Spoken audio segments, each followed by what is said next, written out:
Hi, this is Jamie West Oram from The Fix. There will be no more isolation in our secret separation.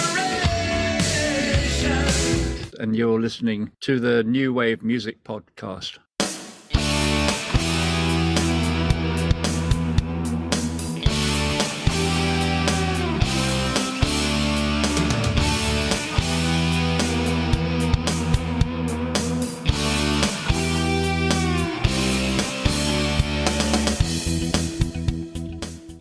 Welcome back to another glorious episode of the New Wave Music Podcast. You know me as T-Bone. And of course, you know me as Steve. And Steve, we are now headed into our 5th season. Can you believe this is our 80th episode? That's crazy. And if you're new to the podcast, we just want to kind of reiterate why we do these episodes.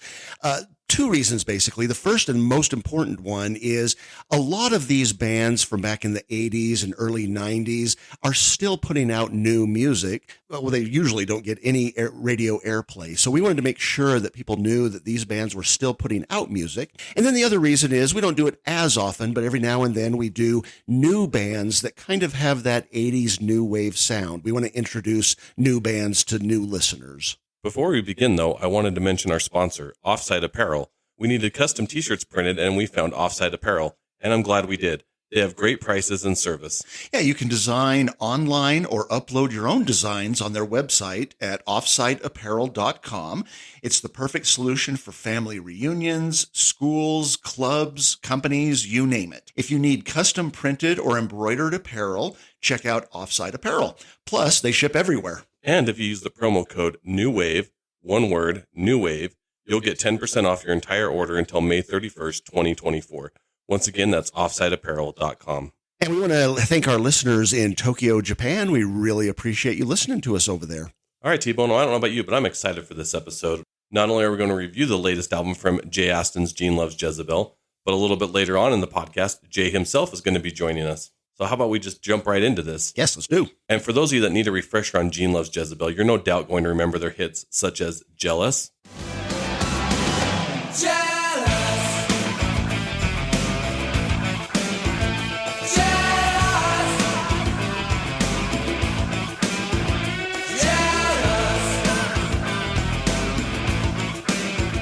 Desire,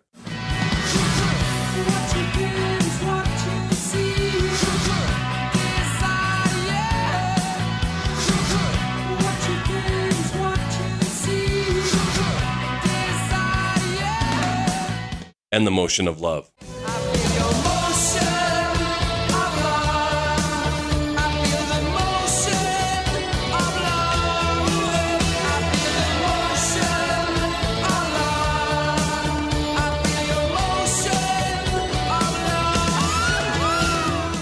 Jay Aston's Gene Loves Jezebel just released a brand new album back in December of 2023 called X, Love, Death, Sorrow. Yeah, and so this is the 10th studio album from Jay Aston's version of the group. The previous was Dancing Underwater from 2017, which we reviewed in 2022. So this album includes Jay Aston, of course, on vocals and guitars, James Stevenson on guitar, Pete Rizzo on bass and guitar, and the one and only Steve Smiley Bernard on drums. All right, well, T-Bone, as always, I'm really curious to hear your thoughts on this, and let's jump into this album. Let's do it. The first track is The Man That Time Forgot. And I feel so bad. 'Cause I'm the man that time forgot. I'm the man that time forgot. I sacrificed it all for love. I sacrificed it all for love. From the opening chords, I was pulled into this almost goth vibe of a song. This is one that's going to become or should become a new Gene Loves Jezebel staple. It's that good. I love how everyone from Pete's bass, James' guitars, Smiley's drums, and Jay's vocals shine. I love the more dark tempo that matches the lyrics and Jay's vocal delivery perfectly. Yeah, I completely agree with you, Steve. This is actually the first of a few favorite songs on this album. And I think we probably say it way too often, but what a way to start an album. It's really James' guitar that starts this track so well, both with his hard opening, but also a more delicate playing used throughout the song. And you're right, in addition, Smiley goes strong on the drum beat, and Jay comes in with that familiar voice. This is about as perfect a rock goth song as one could ask for. Moving on to track number 2, The Light Pours Out of Me. Of silence ought to revolutionize my thought. The light pours out of me. The light pours out of me. Here we get the first of 5 covers that are on this album. This one was originally done by Magazine. James's talent really gets to shine on this song, I feel. His guitar solo seems to almost be like a duet with Jay's vocals going back and forth. And like the prior track, Jay's vocals are on point, and in fact, throughout this album, he just sounds fantastic. Yeah, I probably should be ashamed of myself, but I really don't know the band Magazine other than their name. I really do need to look more into them, but I thought this was a great choice for that first cover. James' guitar work is a little more subdued than the previous track, but it's still played with great precision. Later in the song, though, that guitar goes into a frenzy and makes a nice contrast to his other playing. And that'll take us up to the third track, Serpent Queen. The icy chill familiar, the curse of the serpent queen. I see you in the darkest night, shining like a star. Your dazzling light is blinding, I know that's who you are. Serpent queen. Steve, I got to say, of all the new songs on this album, I would probably say this is the one that doesn't really work for me too much. And that's not to say that it's not a good song. The instrumentation is strong and Jay's vocals work well with them, including a nice echo effect that's used throughout the track. Well, T-Bone, maybe it didn't work for you as much because it's more of maybe of a rock arena type song. And this one to me just screams to be heard live. From the OOO kicking off this song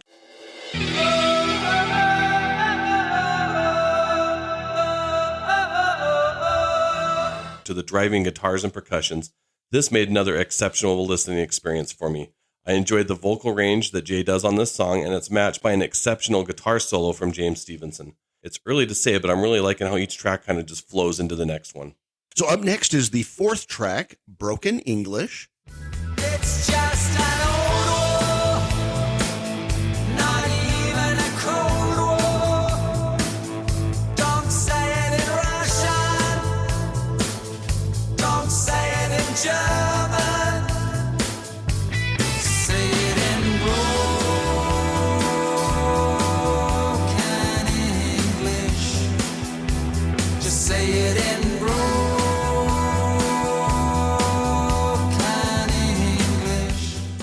And again, Steve, this is another one of my favorite tracks on the album. This is from Marianne Faithfull. It's the second cover on the album. And I heard Marianne's version from 1980 recently. And I have to say, I thought it was pretty good, but I got to say also that I like this version even better.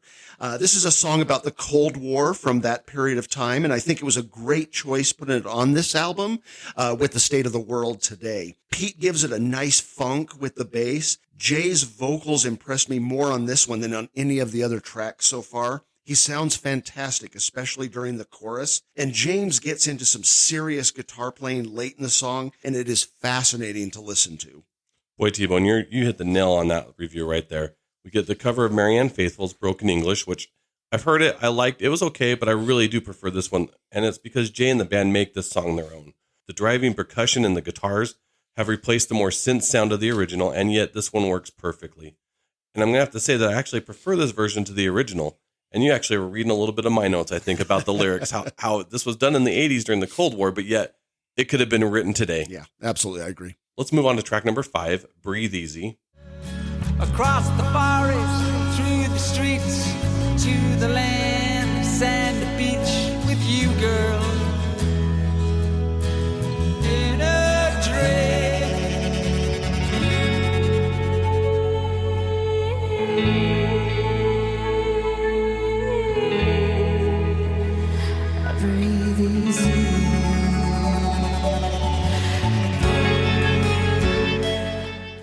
This one, diehard fans are going to recognize this reworking of the Ugly Bugs track by Jay and Pete that they did back in 2011. This one, to me, with how the guitar sounds and the times that the vocals come in, really reminded me of works of early Bowie. It's one that we like to say all too often. You really need a good pair of headphones to enjoy all the little details that are hidden on this track. Yeah, for a change of pace, we open this track with acoustic guitar, and it has a nice effect. Later, it's mixed in with electric, and they really work together well in unison. This is more of a ballad than what we've heard so far, and it's a welcome change. The percussion is greatly slowed down to be almost imperceptible. It really hangs in the background and allows James to show off his guitar playing. Jumping into track number 6, A Girl Like You. Now just like a song in the days of yore, come a knocking on my door. Well, I've never met a girl like you before.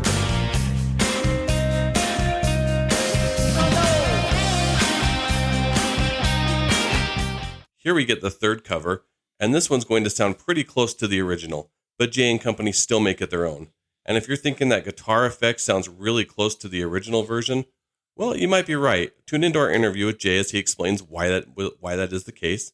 This is another one that, T-Bone, I'm going to say I'm a bigger fan of Gene Loves Jezebel cover than the original. Yeah, this is a pretty straightforward retelling of that Edwyn Collins song. There's not a lot of differences between the two. Pete, for me, is the high point on this one, though. His bass work is the backbone to the song, and that keeps everything moving forward. Equally, though, James' guitar playing cannot be counted out. It's as strong as on any song we have on the album, and particularly as good when the song starts to close out. And lest we forget, Jay gets in his signature high-pitched squeal, I don't know what else to call it, a couple of times. It's something we expect from him, and it seems just right. And the next track is the 7th, The Foolish Young. Our love will never die. That's why they call us the foolish young. That's why they call us the foolish young.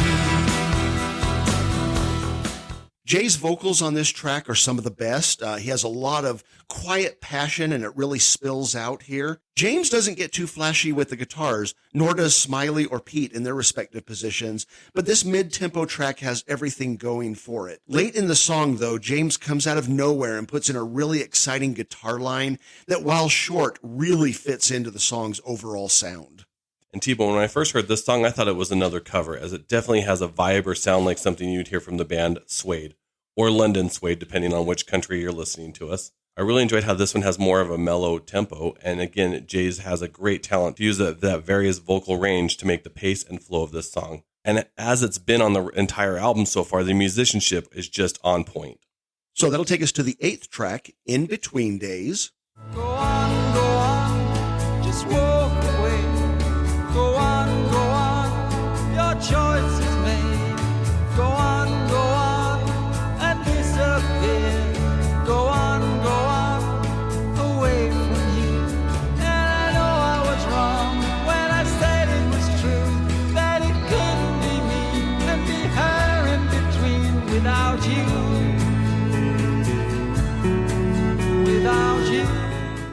Now, undoubtedly, this is going to be the most well-known of the cover songs, obviously from The Cure. What I like most about it, though, Steve, is it isn't a direct retelling of the classic. It's a little bit more relaxed, somewhat slower, with more of a melancholy sound than we know from the original. James' use of acoustic guitar working right along with the strings is a brilliant combination, and Jay's vocals, with a bit of sadness in them, really matches well with the musicianship.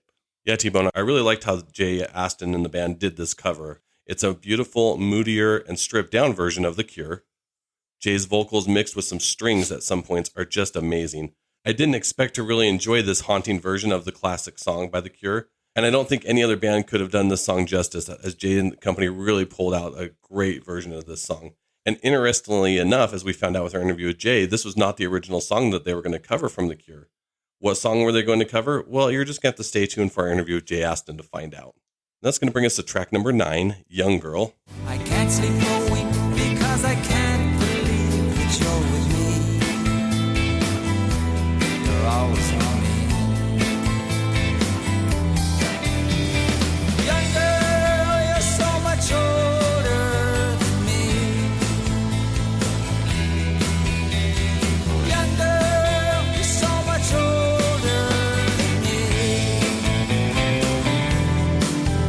Young girl. I love the guitar and the percussion mix that kicks off this track.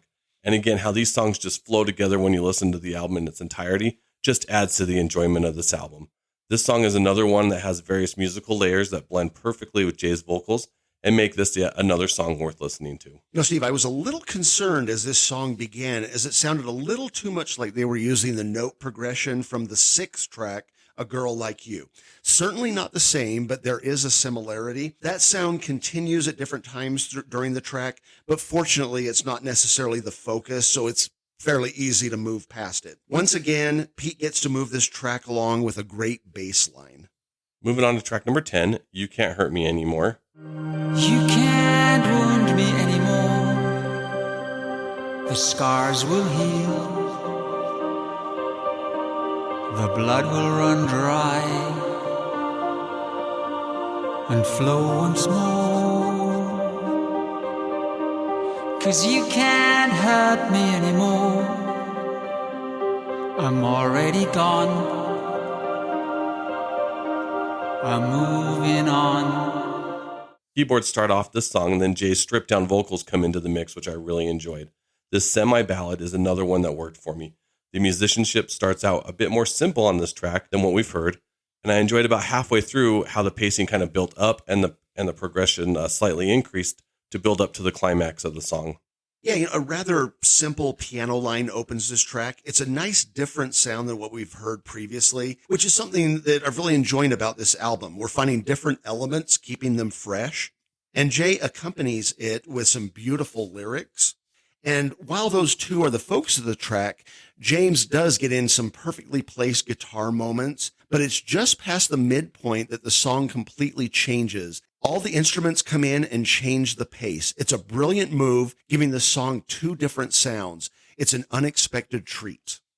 And that takes us to the 11th track, Lone Rider. She's looking for someone or something. She's got to be free. Here she goes, the Lone Rider. Here she goes,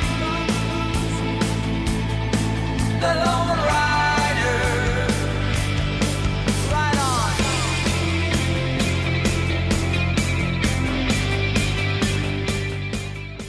This album has not let us down, and as we get to the end, we have another strong song. The dueling guitar lines are really exciting. Smiley gives the song power throughout, and some hard drumming that is exceptional. Jay puts his heart into the vocals, giving them a real punch, especially during the chorus. You're absolutely right, T-Bone, on that review. To me, this was another song that has that classic sound of Gene Loves Jezebel that we've all come to love and enjoy. Again, great lyrics, tight musicianship, and vocals make this another song well worth checking out, and one that might get stuck into your head long after listening to it.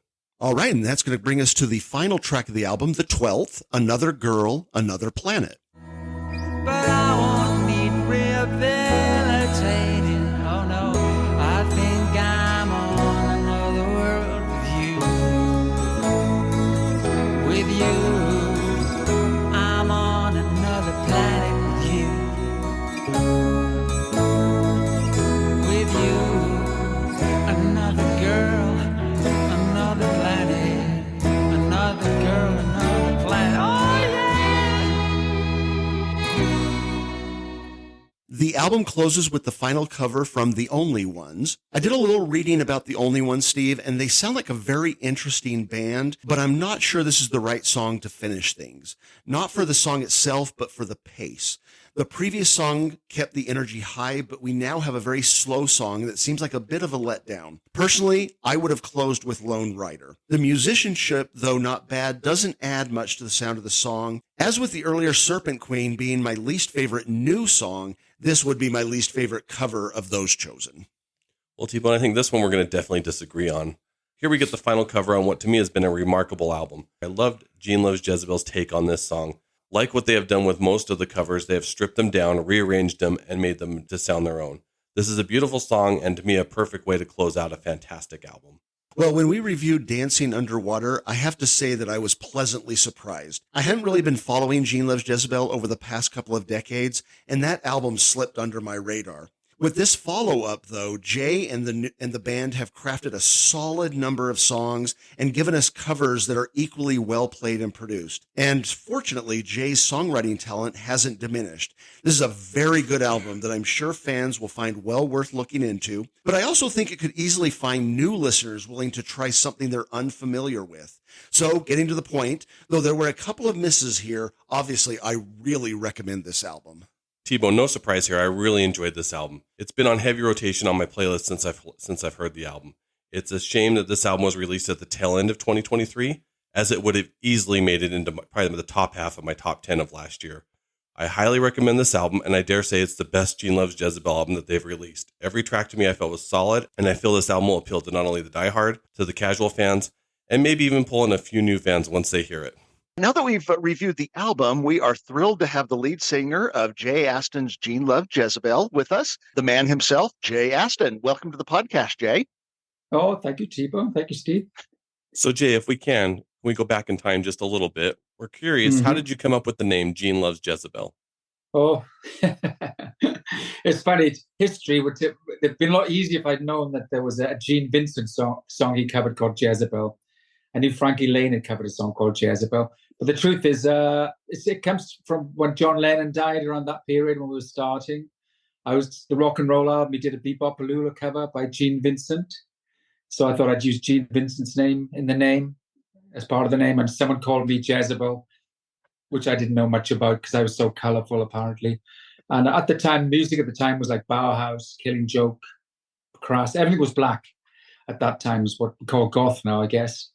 And I just wanted to add a little bit more color to it, and a 3-part name as opposed to 2, and there was twin brothers. So I thought Gene Loves Jezebel, so we can have characters, Gene and Jezebel. Nice. But it'd be a lot easier if I just said it was a song covered by Gene Vincent. So. Well, Jay, we met you, your guitarist James, and your drummer Smiley a couple of years ago. Tell us who else is in the band and what they play. Well, you must have Pete Rizzo, and he's the bass player.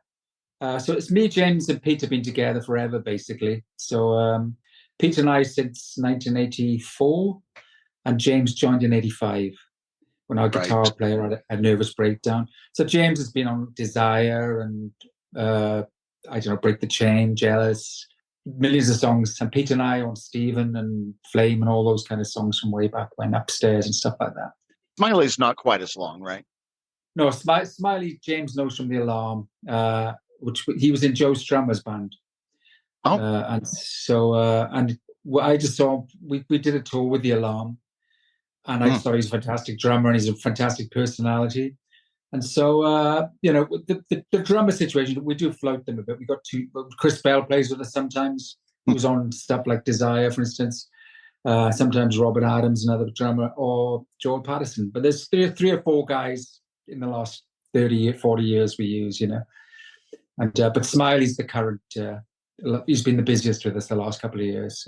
Well, and speaking of 40 years, it's basically been 40 years since James Stevenson joined the band, like you mentioned. Tell us, what is the thing that you most appreciate about him as your guitarist? Well, he's very he just knows the right parts. You know what I mean? He's got a great ear for music, for a start. And the reason a lot of people poach him and hire him is because he will not let you down. If you've got a gig to do, whether it's playing to 20 people or 50,000, he is your man, because he's very confident and he's very assured and he's very thorough. He's got a great ear, so he can hear stuff really, he can hear great harmonies. I like singing with him.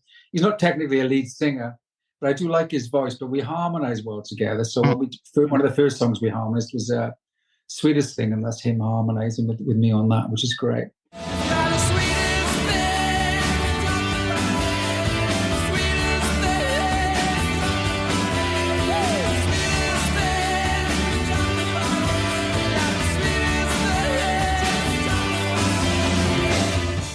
So Yeah, and he's just a fantastic guitar player. He's got a very Yeah. consistent sound, and he loves Les Pauls, as you know. So he's got many of them. And but he's got good, really good taste, and he's got a great ear. And there's never too much fat on. We try to make the music lean and nothing excessive, or just we don't throw the kitchen sink in just for the sake of it. We try to keep it pretty raw. We've always done that. Even in the 80s, when all our contemporaries were throwing tons of stuff on music, we were still basically bass, drums, guitar, and a vocal. That was basically what we were doing. Trying to keep pretty close to that. Yeah, when we interviewed him a year and a half ago or so, he talked about how he's pretty much been in every band ever existed, from Gen X, Chelsea, even the Cult. So he's been around. All his contemporaries, his peers, yeah, he's been. That's what happens, isn't it? You get certain musicians that just click together, and James has got more friends than I know. People like James a lot. He's well loved. He's a bit like Andy Fairweather, a fellow Welshman that George Harrison, Eric Clapton, and so many other musicians use in this country. He's just got that personality, and he's technically gifted, where he's easier to work with, and he's going to come up with the right parts. Now, and this is how we understood it. Originally, your version of the band was basically exclusively in the UK, but in the past number of years, you played plenty here in the US. Has the original agreement been changed? No, it's still the same nonsense, really. It's not very comfortable, really. The name's been stolen from us, really. But but in some ways, it's worked better because people, at least they know it's us when they put my name. That's why my name has to be on the records and the gigs. Right. Yeah. Excuse me, in the USA. Unfortunately, my brother does the same. He tours with these musicians, people he hires around the world, so which is not legally supposed to, but you can't go to every country and sue every time you do a gig. It's just too ridiculously expensive. And we were in legal, deep into it legally. It was just getting so expensive. I mean, he owes us a lot of money now. He's lost the case, so, but who knows when we'll get that. But he does just sue us for no reason. And hopefully he will, stop doing that. Well, Jay, before we discuss the latest album, you released back in 2017, Dance Underwater, and it was your first album as Gene Loves Jezebel in quite some time. That album has a few of my all-time favorite Gene Loves Jezebel songs, such as Is It Me? Is it me? Is it me? Could it possibly be? Is it me? Is it me that you wanted to see? Is it me?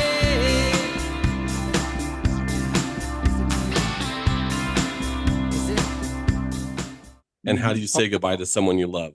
So how do you say goodbye to someone you love? I said, how do you say goodbye to someone you love? Do you have any stories that you could share about how those songs were created or what the process was behind those songs? Well, the two very different to that. I'll go for the how. Is It Me would be the first one we'll start with, because that's often when I did unpopular songs, or any of the songs really, when what the record company would sometimes come around, or the band be sitting around, and I would just go through songs I'm writing. And with Is It Me, I went through a long list of songs, and James said, "Oh, that's a great song." And Peter Walsh, the producer, they both went, "Oh, that'll be a great one to do." Because I write all the time, I wake up, I've got a guitar in my hand now, because whenever there's a guitar, I have to pick it up. So. So that's the process there. I was saying about James's good year. When I did Unpopular Songs, my solo album, I just gave him like 30, 35 songs, and I said, "Well, just pick 10 of them, and I'll do those 10." Because he's got a great year. You can't. I mean, it's an old story, but it's pretty hard to be objective about your own songs. Because I didn't know Break the Chain was a great song until it became a hit. It's never been released as a single, but it's been very big around the world. Even in America, it's kind of known, but obviously hasn't. It was never a single. And with that, How Do You Say Goodbye to Someone You Love? That's a different process. That's where I got Peter Rizzo, who's a very talented guitar player as well as a brilliant bass player. He suffered a few losses. The three of us have suffered. We've all lost brothers, basically, the three of us, to cancer and different things. James told you about his brother, but and Pete lost his brother too. So, but he had a lot of pain, and I said, "Pete, you've got to start to write songs to get this out. It's good to release this stuff." But How Do You Say Goodbye to Someone You Love? That was a lot about his brother, and I just used some.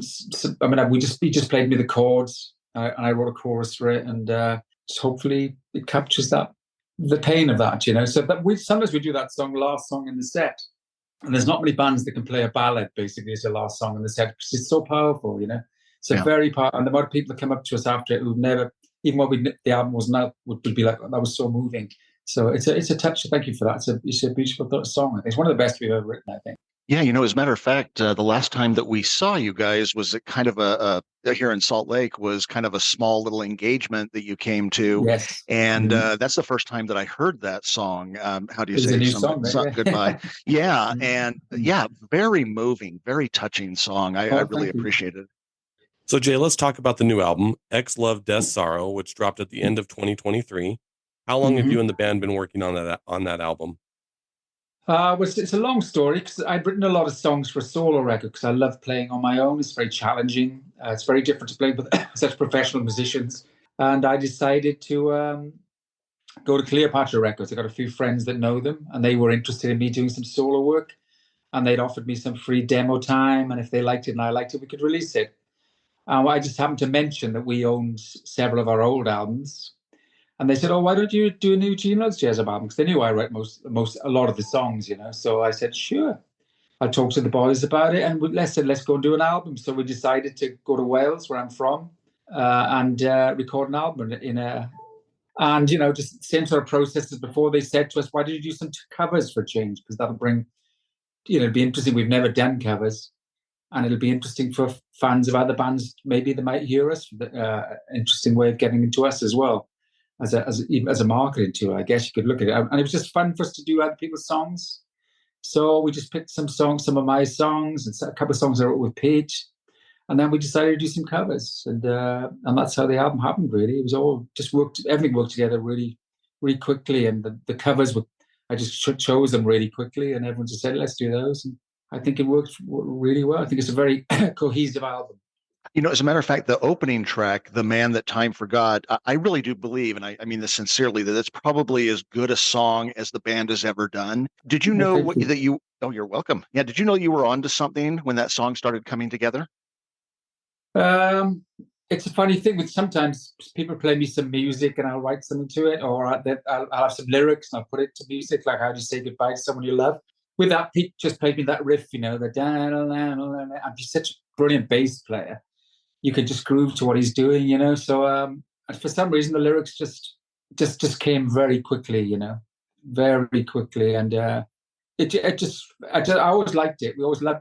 Pete didn't actually want to do it for the album because he's a bit as you are when you're on music, you can be a bit touchy about it. But James and Pete Walsh were like, "Oh no, we got to do that," and it was fun for me to sing. I love singing it, So it's a powerful song. Yeah, thank you very much. Yeah, it's a very, very strong song, I think. Yeah. Mm-hmm.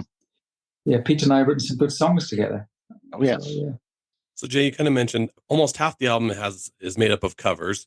Sounds like they were kind of your decisions on the bands such as Edward Collins, I believe there was Magazines, The Cure, among others. Were you fans of those bands, or how did you pick those particular artists to cover in those songs? Well, if you could imagine, we're all getting together. We're in London. We all come to London, and we're in a cheap rehearsal studio. And they said, "Let's do some covers," and we just put a list, and Rizzo said, the bass player, "Jay, well, you got to sing them, so you should have the last word," which is true. I should. And most of them, the only ones, Pete and I both loved that song a lot. So that was an easy one to do. The Cure, originally we were going to do "Boys Don't Cry," but we thought it sounded too much like the Only One song, "Another Girl, Another Planet." When we played them together, they sounded very similar songs. Of course, ironically, we did both songs in a very melancholic way. We took a bit completely different to the originals, trying to pull something else out of them. The Edwin Collins one, James has always loved that song, and he's very friendly with the guitar player who played on that record. He's got the actual effects box that the pedal that the guitar player used on that session. So we actually had the same. So we managed. I mean, it's the same with Broken English. I love that song. I think the groove was fantastic. Great song. Pete was going to be phenomenal on that. And obviously, when you got Pete Walsh, he's not only a great producer, he's a phenomenal engineer, which is not many of those around. The Jimmy Ivins of the world, they're great producers, they're not engineers, And Pete Walsh is old school. He's younger than me, but he's old school. I mean, he's like brilliant, really. So I knew he would do something amazing with those songs. And Breathe Easy it's not a cover, it's one of my songs from years ago, and the band all liked it. Probably was going to be a solo song, but I knew working with Pete and those guys, it would be great. And what other cover did we do on that? I'm trying to think. We did 5 songs, I think. Did Marianne Faithfull's? You did the the Only Ones, and the magazine one. Yeah, I don't know what the magazine. I like John McGeoch a lot. I really rated John McGeoch, the guitar player. I just like that period. It's a very interesting post-punk period because when punk happened, and very quickly the post-punk bands came out of the ashes of punk, and they moved quickly, and some of the lyrics particularly obtuse, and I just thought it'd be a fun song to do. And I like the way James didn't want to play the riff on it because he thought it sounded too much like Gary Glitter. So we used strings and cellos instead. But I think that works. I think the album it's a weird one because obviously Dance Underwater has some incredible strong songs on it, I think. But for some reason, some albums just work as albums. And I think you can put this album on and the feedback has been phenomenal on it. I mean, people have been really going overboard about it, like 5 stars. We haven't had any, touch wood. I'm sure we will get a negative review from someone, but people have really, really liked it. And the fans really, really like it. And they're the ones that, the old fans who go way back, it's always great to have new fans, but the old fans really like it, which is amazing. So it's been really rewarding. Well, we are definitely old fans. Oh, well, thank you. You bet. Hey, so you kind of talked about it just a little bit there, but I did really enjoy your rendition of "In Between Days" from The Cure. It's a little bit slower and, in a way, rather romantic. Now, the song already is kind of a romantic song, but I think yours has a little bit more of a sweetness to it. Is that how you kind of interpret the song? Well, I didn't see the point of just doing it like a cover. That was number one. Because obviously you can't do it any better than The Cure. That's as good as you can do it. So, but when I listened to the lyrics, I thought there's some sadness and melancholy in that song. So that's why I pulled much more. I think it's in the autumn as well. We recorded it. Started working it in the autumn last year. Then we recorded in the winter, a bit like this time last year. And I just felt that, the warm winter fires and the coziness, I just felt that's why I think the cello and all that come out in that song. But I think it works really well. I mean, it's part of my voice when I sing in that kind of register. I don't know, it doesn't sound like anybody else. It just brings out some part of me which is unique, really. So I like singing. And the same with we did the Only One song. I love the Only One song too. But I think I was surprised how well the Cure song came out. I didn't expect it to sound as good as that, because you don't know in rehearsal studios, you're playing in these very tiny rooms that are rubbish PAs and you're just borrowing equipment. When we actually recorded it, that's the great thing about a real band. We're all just in the same rooms. We go 1, 2, 3, 4, and we can work very quickly. We changed the Only One song literally in the recording studio. Originally, we were going to do exactly like the record, and then I just started the acoustic guitar. I always tried like this, and then we all let's do that then. So that's what we did. So it's this chemistry. That's what makes bands great, isn't it? It's chemistry, really. Absolutely. So one thing that really stuck with me on the new record was the flow of the album tracks, from the opening, "The Man That Time Forgot," to the final track, "Another Girl, Another Planet." Was song placement something that you planned on the album, or is that just kind of a coincidence how it worked out? Dance Underwater, I decided the opening track. But this album, I decided, well, I'm just too close to it. Let you guys do it. I can't even listen to the songs when I've done the album for a few months. So it's only recently I've listened to the album. But I just said to Pete and the guy, well, you guys work it out. I just don't know. It could have been, I think it works. Some people like it. So that's all I can say about it, really. But I think it was Peter Walsh mostly decided that. But Pete Rizzo and James definitely had input. I had no input on that at all. I just said, you guys just choose it, whatever way works for you. When it comes to writing new songs, how do you approach that? Is it a collaborative effort? Do you write the lyrics while the band puts together the music, or does everybody contribute to all parts? Usually, it's hard to say. Really. If we're in a room together or we're playing live and we could just jam out some ideas on occasion. But most times I'll have I'll have melodies and songs, ideas already in place. And on occasion, like "The Man That Time Forgot," or "How Do You Say Goodbye" on the last album. On this album, we think, what else? A couple of Ugly Bugs things, which Ugly Bugs is me and Pete, a band we have together with some of the songs. Pete will come up with some music and I'll add some parts and I'll add some other parts. What song am I thinking? Was that the last song on the album? Is that Another Planet, Another Girl? Is that the last thing? Oh, I'm trying to think of. There's one song. What's it called? Lone Rider.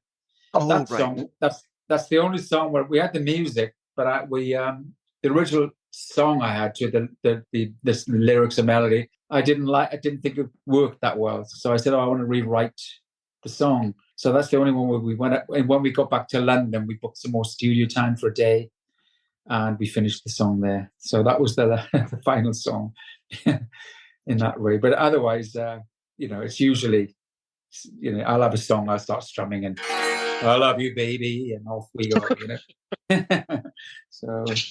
Well, you've mentioned him a number of times now, and I can certainly understand why, but it must be really satisfying working with a legendary producer like Pete Walsh. Yes, you've worked with him quite a bit. We have, yeah. The first thing he did was Desire. We did an album called Discover, and Desire's on that. And that was a messy album to make, so we were so busy touring. But Geffen, who was our label in the US, wanted to use Desire as a US single. So we needed a producer, and he had just done Simple Minds, I think, or Peter Gabriel, one of them. And his name popped up, and we said, yeah, because he understands singers, So the first thing we did was Desire, and that was great. So we loved him from that. Then we did House of Dolls, and then what else have we done? Chance of the Water. James has done some albums with him too, Scott Walker and stuff like that, and solo records, as you know. But yeah, Pete fits. We all get on very well. We all get on very well, really. That's why we're still together, really, because we actually get on generally. But we have the odd arguments politically here and there, not very often. So have you had a chance to play the new songs to a live audience yet? And if so, how are they receptive? Oh, people love the album. We could do that whole album live. We could definitely. That's the first album I've ever done where I think we could do every one of those songs and they'd work live. People would be really happy, So we did, I think, 3 songs in London. We did to mark the release of the album. We did a London show and a couple of warm-up gigs in Bath, in England, which is a lovely Roman spa town. But James is born there and Chris Bell lives there. So Chris got up and played some songs acoustically with us. But we did the Man That Time Forgot. We did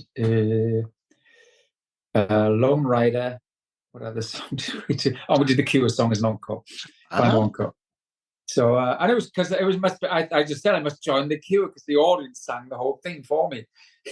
So it was great fun, Yesterday I got so old and off they went, Off they go. Yeah. So yeah, we'd like to. I mean, next tour when we tour next, hopefully in the US this year sometime, once we get the expensive visas and all the rest together, hopefully we'll be able to do a lot more of the album because it's weird. All the songs work, so we'd be happy to do them, And so we should do Is It Me as well. That's always a popular one from the last album. People ask that all the time, so we should probably do that as well. When you are performing live, is there a song throughout the Gene Loves Jezebel catalog that's your personal favorite to play live? I always like doing Break the Chain.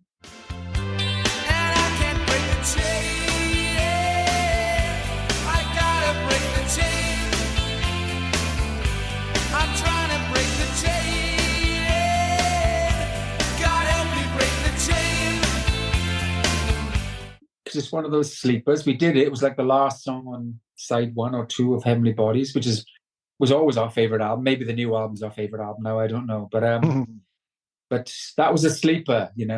We played in Portugal to a huge festival, and we went down well, but there was a kind of lull after we played. Like we couldn't work out why the audience didn't, because that was a great gig, And the record labels was Warner Brothers in Portugal. They came up, so why didn't you break the chain? And we didn't even know it was loved song, and it was like the most popular song in Portugal at that time. So we played it the next night, and the place just exploded. And I've always loved the lyrics to that song and melodically, and it's probably the best song I've written with James, I think.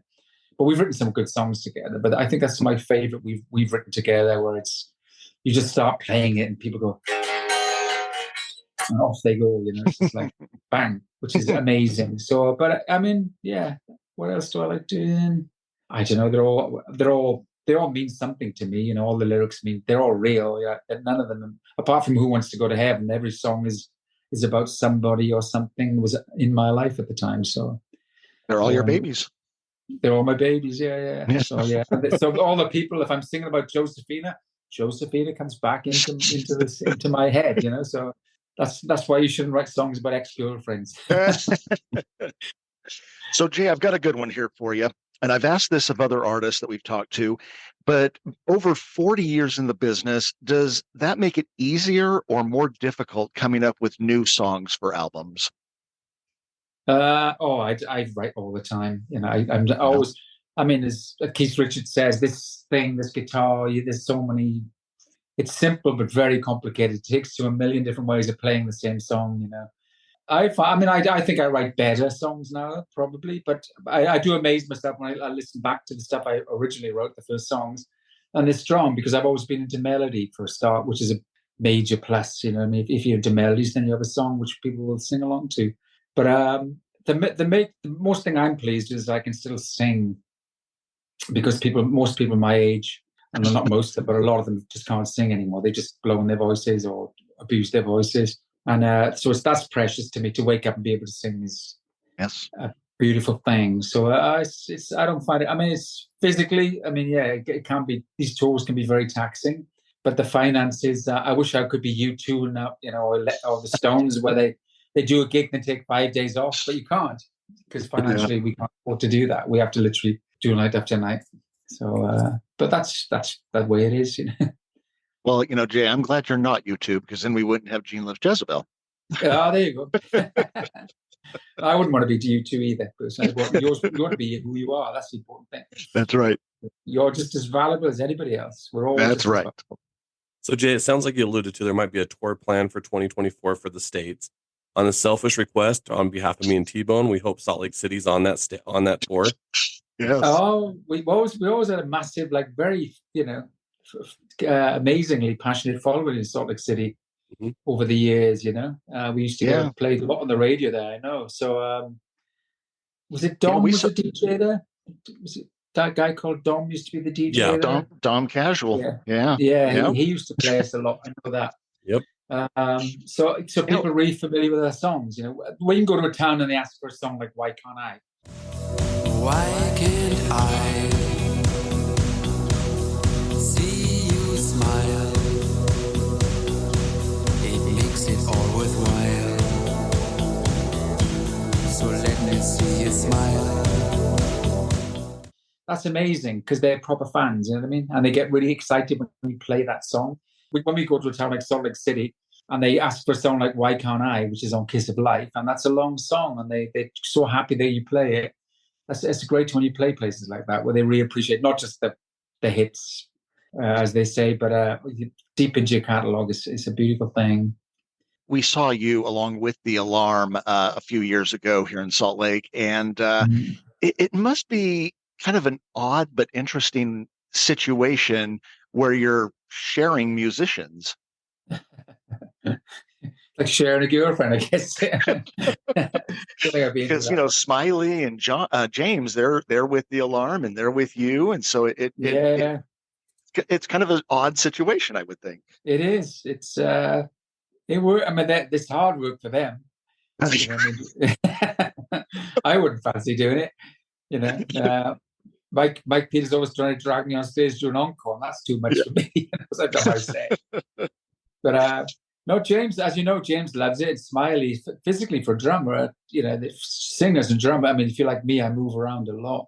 So we walk off stage and we're drenched in sweat. You know, we lose 10 pounds or whatever to do another set, which like a 2-hour set, whatever he does with The Alarm. I don't know if he does that. Yeah. But no, it's fine. As long as they can do it, it's fine. You know. Yeah. If they can do it, go for it. Keep their chops up. You know. Keeps them fresh. So. Well, Jay, we want to thank you for being on the podcast with us today. You know, we wish you and the band the best of luck with this new album. You know, just as Steve mentioned, we hope that we'll see you on tour here in the States pretty soon. What is the best way for our listeners to keep up to date on everything with Gene Loves Jezebel? Oof, probably, you know, through Instagram, Jezebel_J, or Gene Loves Jezebel with Jay Aston on Instagram, or Facebook. You can find us. Just look for the Jay Aston though, because of the legal situation in the US. people can go to my brothers and then they might be disappointed, or they might like it. I don't know, but they will not hear Desire and all the songs they might have loved. So look for my name. So the irony is, people know my name more than they used to. So it's quite weird, ironic. But well, there's also your website. I've been to that a couple of times. It has some great information on there. We're all British. We're from the British Isles. We're not from California, so we're a British band. Well, again, Jay, thank you so much for being with us. You don't know how much we appreciate it, and best of luck to you and the band. Oh, thank you, Beck. Best luck to you. Thanks, T-Bone. Thanks, Steve. Thanks for your energy. Thanks for having me on. And you are very welcome. To see you in the beautiful state of Utah soon. We'd love it. Thank you. Bye. Thank you both. Cheers. Once again, we want to thank Jay Aston for taking time out of his schedule to join us on the podcast. We hope you all enjoyed that interview as much as T-Bone and myself did. Looking ahead to our next episode, we have another interview. We're going to be interviewing members of the band Kissing the Pink, or KTP. KTP is set to release a brand new anthology that pretty much includes everything from their career from 82 up through 2024. We're going to be sitting down with members of that band to discuss the band's history, their catalog, the album release, what they've been up to, and much more. If this is your first time listening, we thank you and ask that you please subscribe. That's a great way to support us. And if you enjoyed this episode, please feel free to leave us a 5-star review. You can also find us on YouTube, Instagram, and Facebook. Just search for New Wave Music Podcast. We'll catch you on the next episode.